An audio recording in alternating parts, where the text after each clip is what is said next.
So hey guys welcome back to another YouTube video. मुझे पता है कुछ दिनों से मैं पब्लिक रिएक्शंस और पता नहीं किस किस तरीके के मोटोव्लॉग्स डाल रहा हूँ, तो मेरी जो ऑडियंस है उन्हें ये चीज़ें पसंद नहीं आती। बट क्या करें, एक टाइम होता है जब यूट्यूब चैनल पे ना थोड़ी ब्रेक सी लग जाती है, व्यूज़ आना बंद हो जाते हैं एंड दैट टाइम बंदा कंफ्यूज हो जाता है कि वो करे तो करे क्या।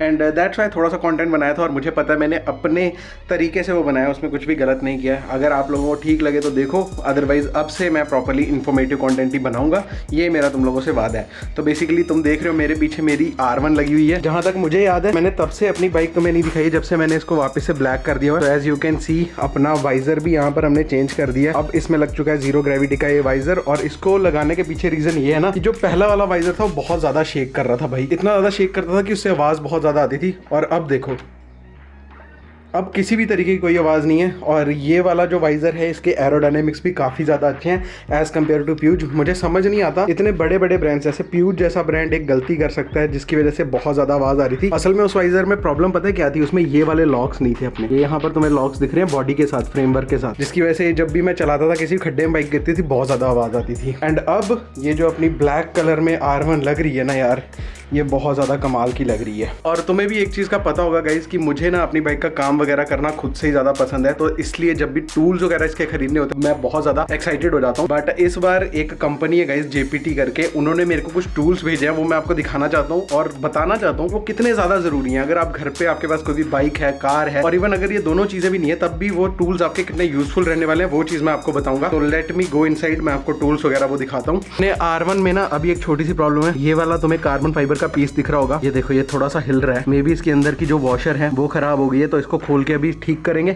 साथ में एग्जॉस्ट को भी पॉलिश करना है हमने, तो ये दोनों काम हम करते हैं। ये रहा वो टूल जिसकी मैं बात कर रहा हूँ। ये गाइस JPT की तरफ से आता है 21 वॉट की इम्पैक्ट कॉर्डलेस ड्रिल। ये कॉर्डलेस ड्रिल आपको पता ही होगा वैसे क्या होती है क्या नहीं, बट इसका ज़रूरत क्या है हमें बाइक के साथ वो मैं आपको अभी बताता हूँ। तो देखो तुम्हें पता होगा मैं अपनी बाइक की मोस्टली जितना भी काम वगैरह कराता हूँ वो त्रिलोक भी ऐसे कराता हूँ, और जब भी मैं ऐसी प्रोफेशनल किसी वर्कशॉप में जाता हूँ वहाँ पर मैं अक्सर देखता हूँ वो स्क्रू ड्राइवर या नॉर्मल चीज़ें लेके काम नहीं करते हैं, उनके पास बहुत ज़्यादा प्रोफेशनल टूल्स होते हैं। एंड दैट्स वाई हमें भी भैया ये चीज़ की ज़रूरत थी।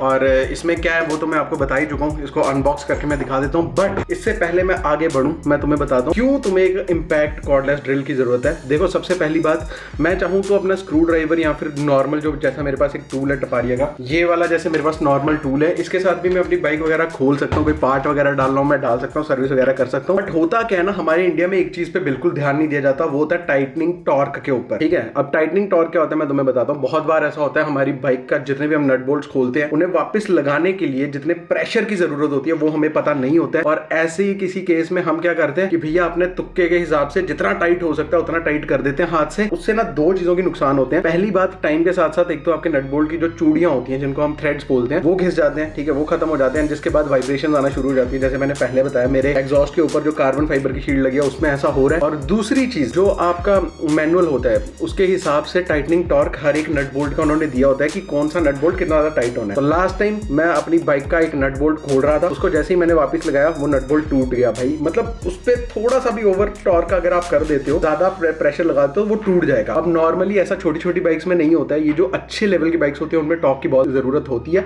बट अभी मॉडर्न बाइक्स जितनी भी आ रही हैं उनमें मैं आपको यही रिकमेंड करूंगा कि रिकमेंडेड टॉर्क आपका जो मैनुअल में टॉर्क दिया गया है उसी पे नट बोल्ट्स को कसें, ठीक है, वरना बाद में बाइक आपकी आवाज कर रही है, कुछ प्रॉब्लम्स हो रही हैं, फिर ऐसी प्रॉब्लम्स आपको झेलनी पड़ सकती हैं, ठीक है। अब इससे क्या होगा कि हम उस टॉर्क को अपने हिसाब से सेट करके उस पर काम कर सकते हैं। तो चलो जल्दी से इसे ओपन करते हैं। गाइस इनकेस अगर आप इसको बाय करना चाहते हो तो मैं डिस्क्रिप्शन में आपको लिंक दे दूंगा, वहां पर जाके आप चेक कर सकते हो।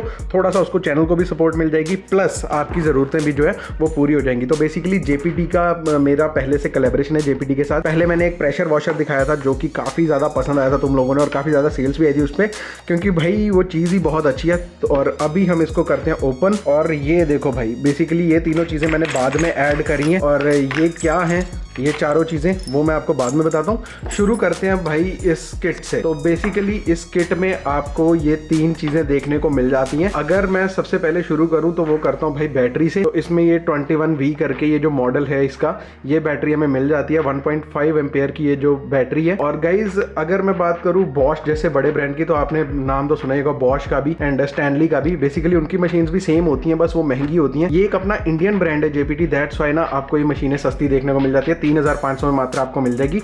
बाकी अलग अलग बैटरी ऑप्शंस के साथ अलग अलग प्राइजेस भी वेरी करते हैं इसके, ठीक है। ये है अपना मेन औजार, इसको कहते हैं हम भैया कॉर्डलेस ड्रिल, ठीक है, impact cordless drill.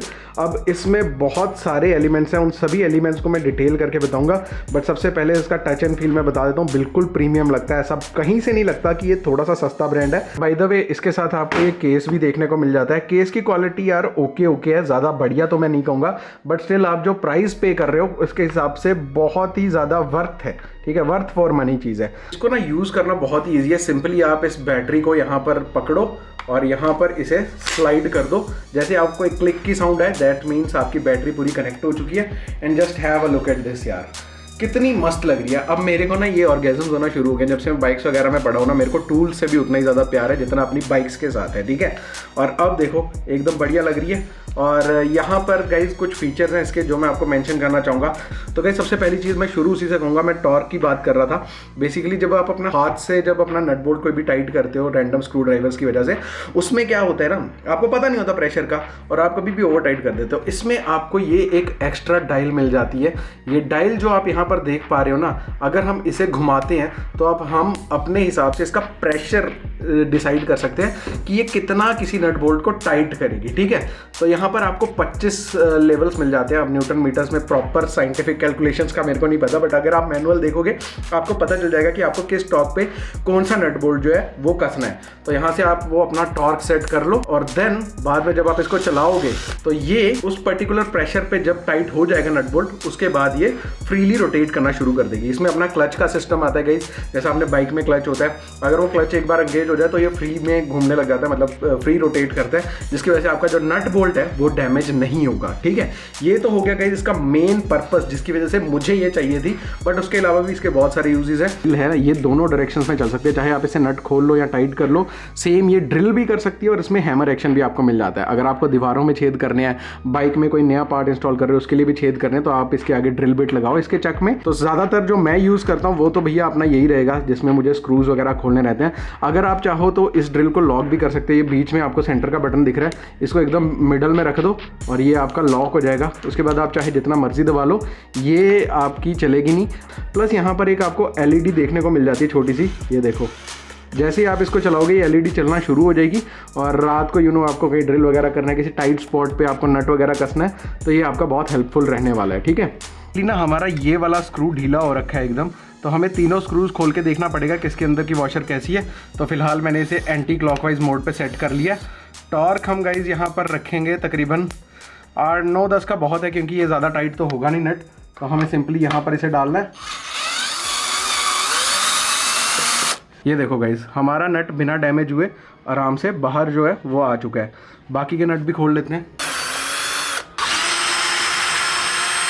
Nut bolt जो है वो खुल चुके हैं। ये हमारा ओरिजिनल एक्रापोविच का कार्बन फाइबर, यार काफ़ी हल्का होता है कार्बन फाइबर। तो हमारी एग्जॉस्ट की हालत देखो अंदर से बहुत ज़्यादा ख़राब हो रखी है।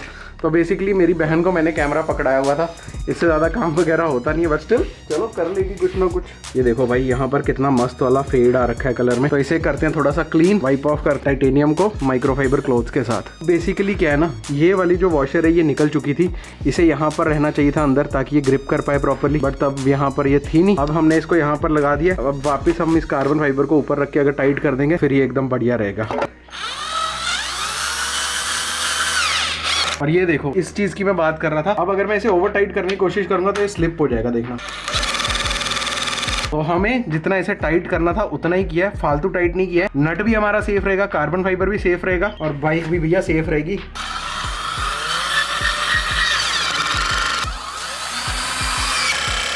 सारा क्रेडिट जाता है भाई इस मशीन को। आज ना मैं